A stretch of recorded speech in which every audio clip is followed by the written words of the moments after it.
22 দিন আগে আমি আমার ছাদ বাগানে এই পদ্ম গাছগুলোকে লাগিয়েছিলাম। আজ 22 দিন পর দেখো গাছগুলো কতটা গ্রোথ হয়েছে। প্রায় সমস্ত গাছেই আমার ফুল চলে এসছে, কিন্তু গত দুদিন যেভাবে বৃষ্টি হচ্ছে, মেঘের অবস্থাটা দেখতেই পাচ্ছ কতটা খারাপ।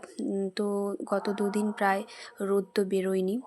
এবার তোমরা জানো যে পদ্ম গাছের জন্য সবথেকে গুরুত্বপূর্ণ হলো রোদ।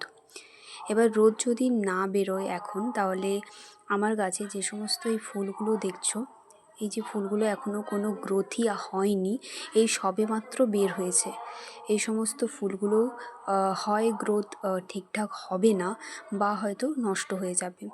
তো আমি আশা করছি যে কয়েকদিনে যদি রোদটা বের হয়, তাহলে আমার এই ফুলগুলো খুব ভালোভাবে গ্রো করতে পারবে। আর এই গাছটা দেখো, এই গাছটাতে গ্রোথ একটু অন্যান্য গাছের তুলনায় একটু বেশি ভালো হয়েছে। তো এই গাছে দেখো প্রায় 4টে ফুল এসে গেছে প্রত্যেকটা স্টিক পাতার নিচে। দেখো প্রত্যেকটা স্টিক পাতা যে আমার উঠেছে, তার প্রত্যেকটা স্টিক পাতার নিচে একটা করে ফুল এসছে। আর এই ফুলটা তো একটু বড় হয়ে গেছে। আর এই গাছটার গ্রোথটাও সমস্ত গাছের থেকে খুবই ভালো। এই গাছটাতে এখনও কোনো স্টিক পাতা বা কোনো ফুল এখনও পর্যন্ত আসেনি। এই যে গামলাটা দেখতে পাচ্ছ, এটা আমি 2025-এ লাগিয়েছিলাম। তো 25-এর পর আমি এটাকে রিপোর্ট করেছিলাম, কিন্তু এটা রিপোর্ট হয়েছে মাত্র 10 দিন হয়েছে। আর 10 দিনের মাথায় দেখো গামলাতে 2টো ফুল চলে এসছে। কিন্তু এই ভ্যারাইটিটা আমি নতুন এবছর লাগিয়েছি, এতেও ফুল চলে এসছে। আর এর গ্রোথটা দেখতেই পাচ্ছ কতটা হেলদি আর কতটা ভালো লাগছে। দেখো পাতাটা দেখো শুধু, কত বিশাল পাতাটা হয়েছে। তো এই স্টেকতে এখনও স্টেক পাতা আসেনি, কিন্তু ফুল এসছে।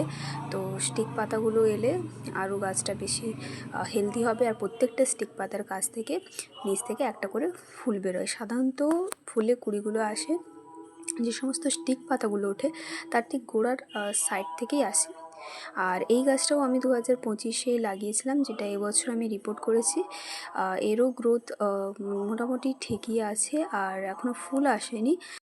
কিন্তু রোদ যদি ঠিকঠাক বের হয়, তাহলে আশা করা যায় সমস্ত গাছেই আমার ফুল চলে আসবে। ভিডিওটা কেমন লাগলো অবশ্যই জানিও, আর তোমাদের কিছু জানার থাকলে অবশ্যই কমেন্ট করো।